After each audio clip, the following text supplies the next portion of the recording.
안녕하세요. 형법 강론 13주차 첫 번째 수업 시작합니다.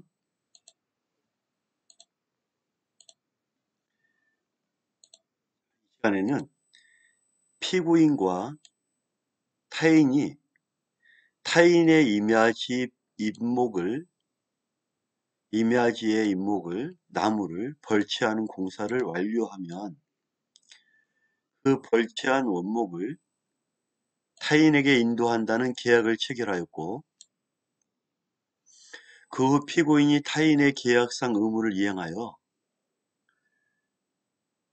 타인에게 인도하겠다. 계약을 체결했죠. 그럼 인도해야지, 이거죠. 그 피고인이 타인의 계약상 의무를 이행하여 벌채에 놓은 원목을 제3자에게 처분하였다면, 자, 피고인이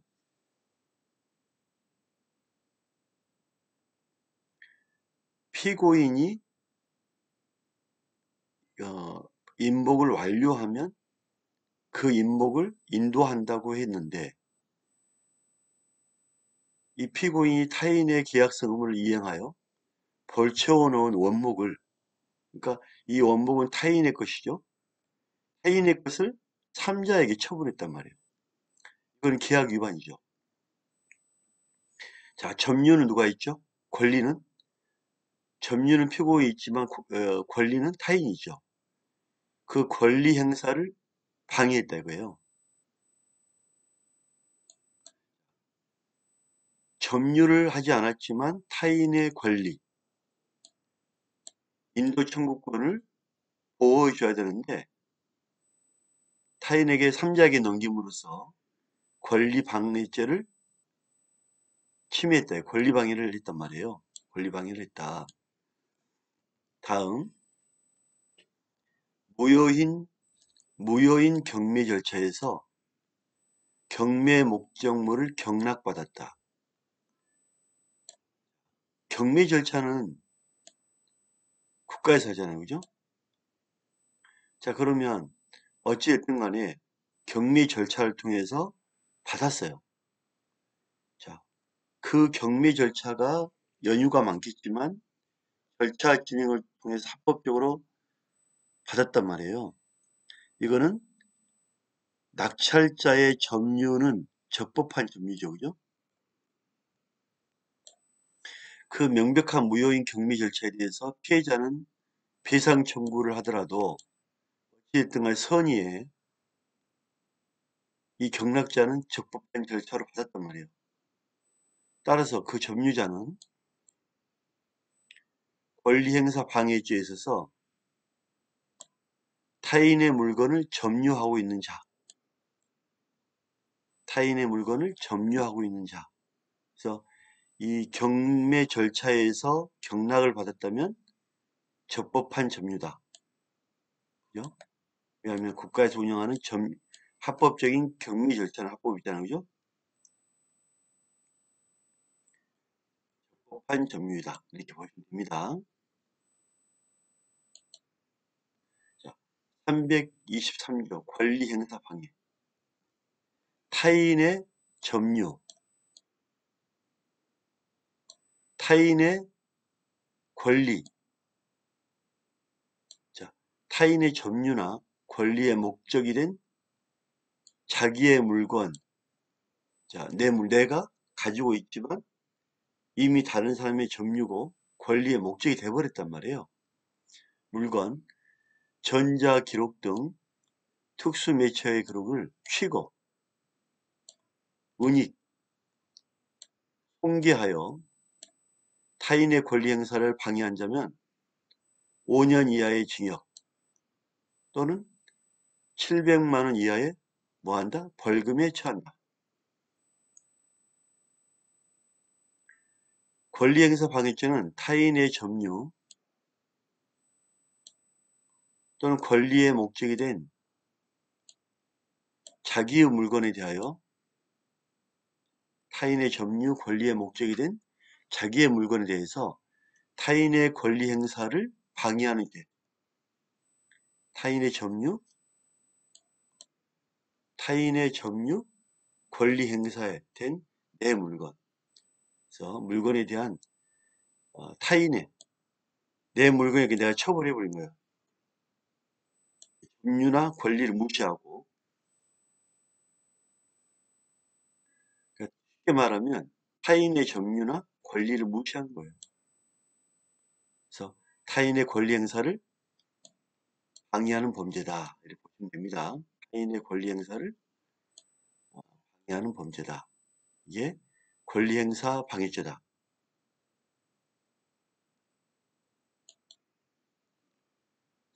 권리 행사 방해죄 인정은 회사의 직무집행인데 볼게요. 차량 대여 회사의 경영자인 피고인이 타인에게 대여한 차량을 실력으로 회사했다면, 자, 타인에게 차량을 대여 빌려준 거죠. 그러면 타인에게 빌려줬다면 타인은 그냥 빌려줬겠습니까?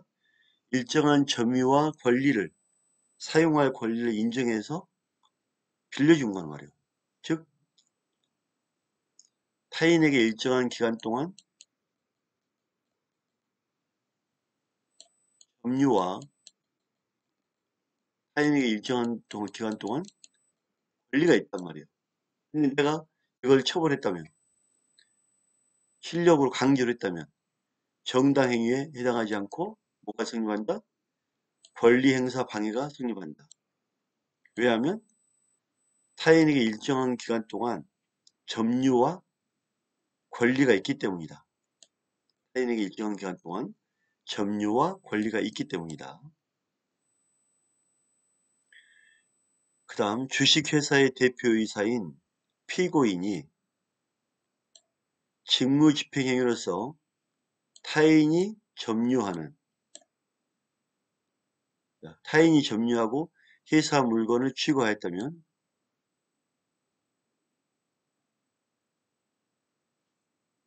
대표이사란 말이에요. 피고인 대표이사. 타인이 점유하는 타인의 점유 물건이죠.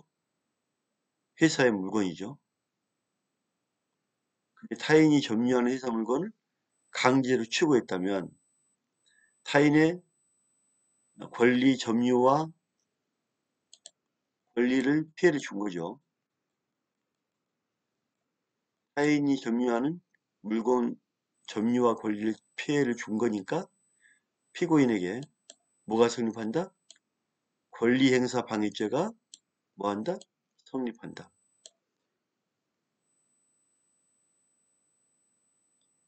같은 맥락이죠. 여기서 키포인트는 역시 타인의 점유와 권리다.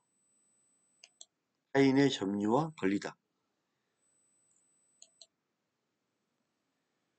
그 다음 지입회사 대표이사인 피고인이 같은 방금 봤던 내용하고 약간 비슷하죠. 피고인이 피고 회사를 대표하죠. 지입 차주란 거는 일정 기간 차를 회사에 맡기고 운행을 해서 돈을 버는 거죠. 지입료 납부를 거부하거나 지체하자. 지입 차주가 그러니까 차를 가지고 일을 하려고 들어갔던 차주가 지입 운행하는 트럭을 자, 내가 차를 가지고 일정 기간 3년 동안 회사 거다 맡기고 내가 운행하면서 돈을 받는 거죠. 내가 점유 권리가 있단 말이에요. 그죠? 지입차주가 점유와 권리가 있어. 근데 지입차주가 직원들로 하여금 강제로 취고하게 했다면 역시 피고인에게 권리와 점유를 방해한 권리행사 방해죄가 성립한다.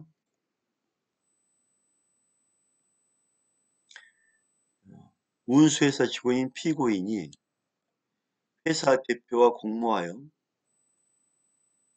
지입회사 피해자들이 점유하는 차량 번호판을 지임료 연체를 이유로 무단 취급. 같은 내용이죠.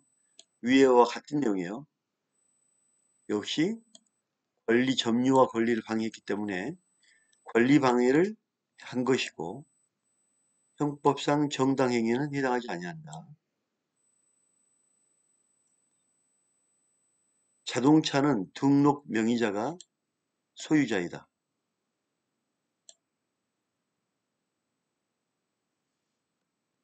지입 차량은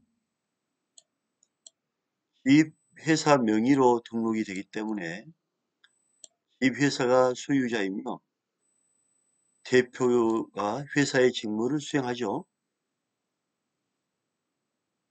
등록 명의자는 소유자다. 지입 차량은 지입 회사 명의로 등록되기 때문에 지입 회사가 소유자로 등재가 되죠. 하지만 점유와 권리는 차를 갖고 간 사람이 있죠. 차주, 지입차. 따라서 타인의 점유와 권리이기 때문에 권리행사 방해죄가 성립한다. 그렇게 보면 됩니다. 자, 명의신탁자. 자, 명의신탁은 많이 나왔죠. 명의를, 이름을 신탁, 믿고 맡긴다. 즉, 남의 이름을 믿고 맡긴다. 신탁자. 수탁자가 있고 신탁자가 있죠. 즉, 신탁자는 돈을 주고 부탁을 하는 것. 명의신탁을 함으로써 명의신탁이 무효로 되는 경우에는 말할 것도 없고 유효한 명의신탁이 되는 경우에도 제3자인, 자, 3자가 끼면 저번에 우리 그 판례에 3자가 끼면 무조건 3자는 보호하죠. 그래서 3자 보호이기 때문에 임타인에 대한 관계에서는 명의신탁자는 소유자 인정 안 됩니다. 자, 우리가 보면 명의신탁자가 있고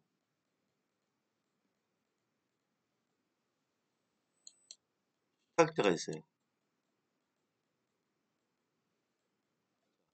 이 수탁자 이름으로 등기가 돼 있죠.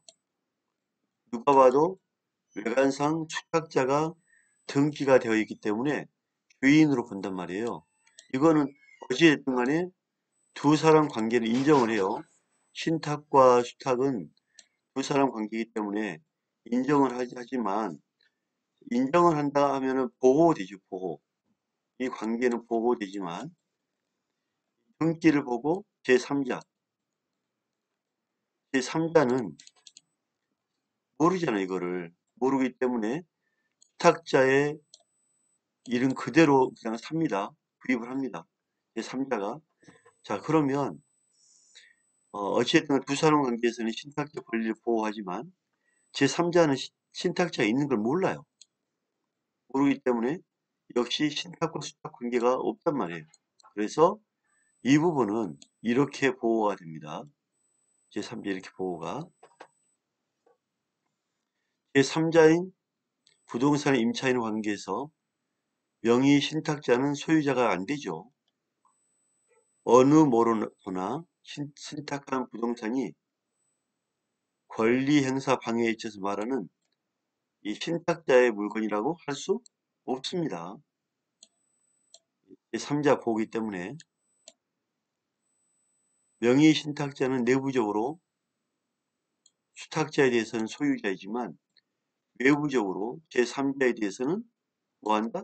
소유자가 아니다. 외부적으로는 3자에 대해서 소유자가 아니다.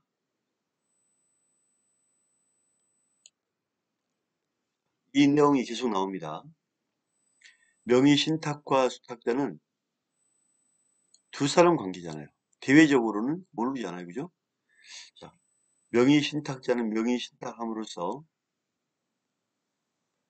명의 신탁이 무효로 되는 경우에는 말할 것도 없고 유효한 명의 신탁이 되는 경우에도 제3자인 부동산 임차인에 대한 관계에서는 명의 신탁자는 소유자가 될 수 없으므로 어느 뭐로구나. 권리방해죄에서 말하는 자기의 물건이라 할 수 없죠. 방금 그 내용 다시 나왔네요. 명의 수탁자는 등기 명의를 가지고 있으므로 명의 신탁이 유효하거나 계약 명의 신탁에서 등기가 유효일 때는 외부적으로 소유자가 될 수 있다. 그러나 그 외의 경우에는 외부적으로 권리방해 행사죄의 주체가 없다는 것이 판례의 입장이다. 일단 우리가 이제 중요할 건 뭐냐면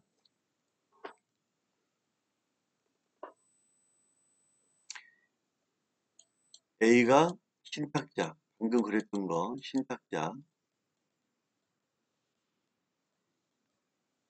B가 란 말이에요. 이게 명확하게 있으면 A 신탁자의 권리는 인정을 한다. B 수탁자가 명의가 되어 있고 외부적으로 되어 있지만 결국 A 신탁의 주인을 인정한다. 그러나 제3자는 수탁자가 외부자이기 때문에 믿고 있단 말이에요. 따라서 A 신탁 인정이 안 된다. 관계가 이렇게 보시면 됩니다. 첫 번째 수업 마치겠습니다. 감사합니다.